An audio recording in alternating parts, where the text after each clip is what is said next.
بسم اللہ الرحمن الرحیم۔ السلام علیکم ورحمۃ اللہ وبرکاتہ۔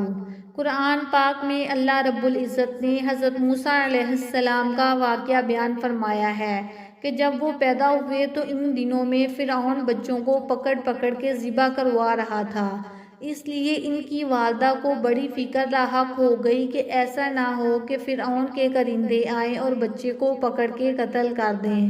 اللہ رب العزت نے فرمایا کہ آپ اس بچے کو صندوق میں بند کر کے دریا کی لہروں کے حوالے کر دیں۔ والدہ نے بچے کو صندوق میں بند کر دیا اور دریا کی لہروں کے حوالے کر دیا۔ صندوق دریا کی لہروں پہ تیرتا ہوا دوسرے کنارے پر پہنچا۔ دوسرے کنارے پر فرعون اپنی بیوی کے ساتھ چہل قدمی کر رہا تھا۔ اس نے جوں ہی صندوق کو دیکھا تو فوراً غلام کو دوڑایا کہ صندوق پکڑ کے لے آؤ۔ غلام بھاگتا ہوا گیا اور صندوق پکڑ کے لایا۔ فرعون نے جب صندوق کھولا تو اس کے اندر انتہائی خوبصورت حسین و جمیل بچہ تھا جو سکون کی حالت میں اپنا انگوٹھا چوس رہا تھا۔ فرعون نے دیکھا تو اس کو خطرہ لاحق ہو گیا کہ شاید یہ وہی بچہ ہے جو میرے تخت و تاج کا دشمن بننے والا ہے۔ اس نے فوراً قتل کرنے کا ارادہ کر لیا، لیکن بیوی نے کہا اسے قتل نہ کرو، یہ ہمیں فائدہ پہنچائے گا، ہم اس کو اپنا بیٹا بنائیں گے۔ فرعون نے قتل کرنے کا ارادہ ترک کر دیا۔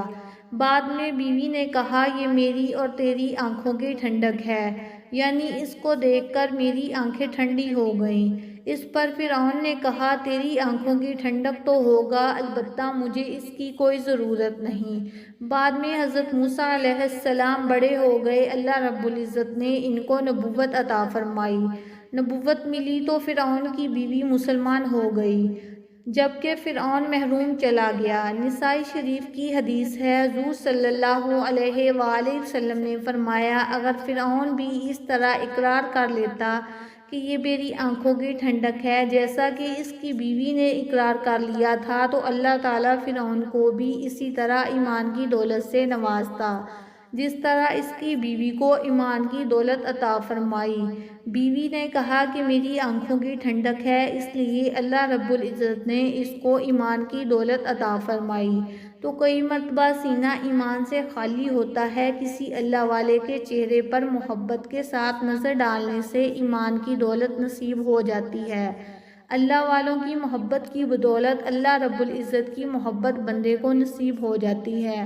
ہم اللہ سے اللہ کی محبت تو مانگتے ہیں مگر اللہ والوں کی محبت نہیں مانگتے۔